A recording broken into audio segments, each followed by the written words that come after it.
श्री वल्लभाधीश की जय, श्री गुसाई जी परम दयाल की जय, श्याम सुंदर श्री यमुने महाराणी की जय, श्री हरिराय महाप्रभु की जय, ગોકુલ નાથ કી જય.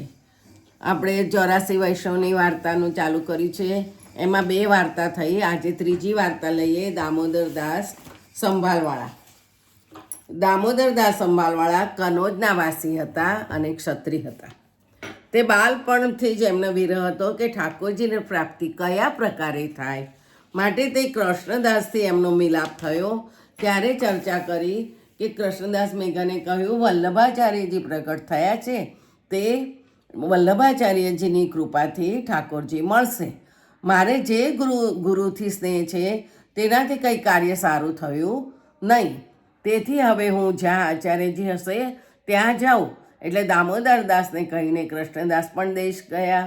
અને આચાર્યજી કેવા પ્રકારે મળશે આ પ્રકારે વિરહ કરતાં કરતાં મહિનામાં મકર સ્નાન દામોદરદાસે કર્યું.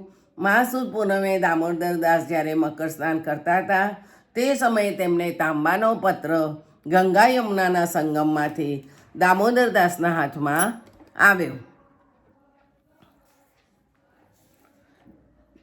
તે દામોદરદાસ લઈને ઘરે આવ્યા અને પછી બધાને બતાવ્યો, પણ કોઈને વંચાયો નહીં. પછી બીજા દિવસે સવારે ઉઠીને મોટા મોટા પંડિતો, બ્રાહ્મણો, મહાપુરુષો જેઓ મકર સ્નાન કરવા પ્રયાગમાં આવ્યા હતા એ બધાને તાંબાનો પત્ર વંચાવે, પરંતુ તેઓ વાંચી ન શક્યા. માટે પછી દામોદરદાસે કાશીમાં પુરુષોત્તમ શેઠ દાસની સાથે વ્યવહાર હતો, તેથી તેઓ ત્યાં ગયા અને તેમને સગળી વાત કહી. જે આ પત્ર શ્રી આચાર્યજી વાંચશે, બીજા કોઈનું સામર્થ્ય નથી એવું એમને કીધું. એટલે પછી આ સાંભળીને પુરુષોત્તમદાસને પણ ચટપટી લાગી કે મને ક્યારે આચાર્યજીના દર્શન થાય. તે શેઠ પુરુષોત્તમદાસની વાર્તામાં આવે છે. પરંતુ દામોદરદાસ દિવસ 15 કાશી રહ્યા, પરંતુ પત્ર કોઈએ ન વાંચ્યો. ત્યારે કનોજમાં પોતાના ઘેર આવ્યા. એમ વિરહ કરતા કેટલાક મહિનામાં મહાપ્રભુજી કનોજમાં પધાર્યા અને ગામની બહાર બાગમાં ઉતર્યા હતા. જ્યારે આચાર્યજી કનોજ પધાર્યા ત્યારે ગામની બહાર એક બાગ હતો, ત્યાં ઉતર્યા અને કૃષ્ણદાસને ગામમાં મોકલ્યો, સીધું સામગ્રી લઈ આવ, પણ કોઈને કહીશ નહીં કે હું અહીંયા આવ્યો છું. પણ આ દામોદરદાસને કૃષ્ણદાસ મેઘરને જોયા, પણ એમને કીધું નહીં. પરંતુ એમની પાછળ એ ગયા અને દામોદરદાસે આચાર્યજીને વિનંતી કરી કે મહારાજ, એમને તો મને નથી કહ્યું, પણ એ તો હું એમની પાછળ ચાલો આવ્યો છું. આચાર્યજીએ દામોદરદાસને પૂછ્યું, પત્ર મળ્યો છે તે લાવ્યા છો? આચાર્યજી તો અંતર્યામી છે, એમને ખબર હતી કે દામોદરદાસને ગંગામાંથી તાંબાનો પત્ર મળ્યો છે. એટલે એમને પૂછ્યું કે તમને પત્ર મળ્યો તો તે તમે લાવ્યા છો? ત્યારે દામોદરદાસે વિનંતી કરે, મહારાજ, પત્રનું શું કામ છે? ત્યારે આચાર્યજીએ કહ્યું કે તમને આજ્ઞા થઈ છે કે પત્ર વાંચે એના શરણે જજે, તેથી પત્ર લાવો. ત્યારે પત્ર મંગાવ્યો. આચાર્યજીએ કૃષ્ણદાસને કહ્યું કે એને કેમ કહ્યું? તેનું કારણ એ છે કે આજ્ઞા નથી છતાં કહ્યું, એટલે કે અમારું પધારવું તો કહ્યું. ત્યારે દામોદરદાસે કહ્યું, એમને વાત નથી કરી, હું એમની પાછળ ચાલ્યો આવ્યો છું. આ પ્રકારે દીનતા સિદ્ધ કરી. દામોદરદાસે કહ્યું કે પત્રનું શું કામ છે? પણ દામોદરદાસે એ બતાવ્યું કે આપ ઈશ્વર છો, મને અનુભવ થયો છે. ત્યારે આચાર્યજીએ કહ્યું કે પત્ર લાવો, ભગવત આજ્ઞા હોય તેમ જ કરવું. આચાર્યજીએ પત્ર મંગાવ્યો અને વાંચ્યો. તેનો અભિપ્રાય દામોદરદાસને કહ્યું. પછી દામોદરદાસને નામ સંભળાવ્યું. આચાર્યજીને દામોદરદાસે પોતાના ઘરે પધરાવ્યા. દામોદરદાસની સ્ત્રી પણ શરણે આવ્યા અને દામોદરદાસને અને સ્ત્રીને સમર્પણ કરાવ્યું. અને એક લૂંડી દૈવી જીવ હતી તે પણ શરણે આવી. દામોદરદાસે વિનંતી કરી, મહારાજ, હવે શી આજ્ઞા છે? હવે અમે શું કરીએ? ત્યારે આચાર્યજીએ શ્રીમુખથી આજ્ઞા કરી કે હવે તમે સેવા કરો. સેવા કયા પ્રકારે કરવું? ત્યારે આચાર્યજીએ કહ્યું કે કોઈ જગ્યાએ ઠાકોરજીનું સ્વરૂપ હોય તો પછી લાવો તો હું તમને પંચામૃત સ્નાન કરીને પધરાવી આપું. તો એક દરજીના ત્યાં ઠાકોરજીનું સ્વરૂપ દામોદરદાસને મળી ગયું. તે દ્રવ્ય આપીને દામોદરદાસ સ્વરૂપ પોતાના ઘેર લઈ આવ્યા. પછી ઘર બધું પોત્યું, પાત્ર બધા બદલ્યા, આચાર્યજીને સ્વરૂપને પંચામૃત સ્નાન કરાવ્યું અને ઠાકોરજીનું નામ ધર્યું દ્વારિકાનાથ. દ્વારિકાનાથજી નામ એથી ધર્યું કે રાજરીતિથી પ્રથમ સેવાનો વિસ્તાર દામોદરદાસની માથે સોંપ્યો હતો.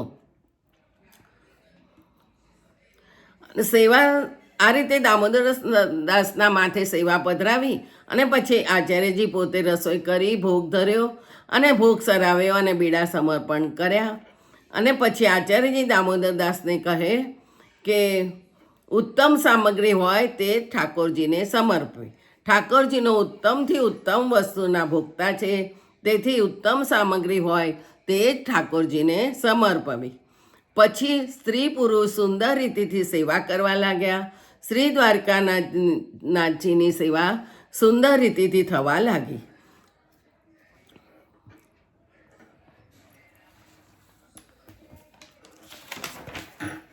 દામોદરદાસ જળની સેવા યમુનાજીના ભાવથી કરતા. આચાર્યજીએ કહ્યું કે મર્યાદામાં અમરીશ અને પુષ્ટિમાં દામોદરદાસ રાસ સેવા કરી એમને ત્યાં જળને ગરમ કરવાના હાંડા પણ રૂપાના હતા. અમરીશની ઉપમા કેમ જાણીએ? જેમ ઠાકોરજીના મુખની ઉપમા ચંદ્રમાની, એ રીતે સમજવું. કારણ ક્યાં મર્યાદા અને ક્યાં પુષ્ટિ, કોટી ગણું તારતમ્ય જણાવ્યું. પછી દામોદરદાસ જળ ભરવા જતા હતા તો એમના સસરાએ જોયું તો સૌથી સ્ત્રીથી જળ ન ભરાવો. ત્યારે દામોદરદાસ કહે જળ નહીં ભરાવીએ. પછી સસરો ગયો ત્યારે દામોદરદાસે વિચાર્યું કે જગની સેવા સ્ત્રીજનથી કરાવી તે જો હવે હું છોડાવું તો મને સસરાની મર્યાદાનો દોષ લાગે. પરંતુ એકવાર જળ ભરવાનું કહીશ, પ્રીતિ હશે તો સ્ત્રી પોતે જ ભરશે, નહીતર છોડી દેશે. એવી રીતે હું સેવા કેમ છોડું? પ્રીતિ હશે તો આ પ્રકારે સ્ત્રી જળ ભરશે અને હું હઠ કરીને ભરાવું તો પ્રીતિ વિના ઠાકોરજી અંગીકાર નહીં કરે. તેથી એકવાર રોકવું તો ખરો. પછી સ્ત્રીને કહે હવે હું જ જળ ભરીશ, તમે ન ભરો, તમારા પિતાને લાજ લાગે છે. ત્યારે સ્ત્રીએ કહ્યું તમે જ ભરો. આ પ્રકારે પિતાની મર્યાદાનો દોષ થયો અને તેથી આગળ ઉપર અન્યાશ્રય થયો. દામોદરદાસના સસરાના આગ્રહ મર્યાદાથી પોલે થઈને જળની સેવા સ્ત્રી પાસેથી છોડાવતા તો એમને પણ બાધક થાય. તેથી ફરી સેવા કરવા લાગ્યા. એકવાર ઉષ્ણકાળના દિવસ હતા. દામોદરદાસ ઠાકોરજીને મંદિરમાં પધરાવી પોઢાવીને ખુલ્લા ચોરામાં જઈ સૂતા.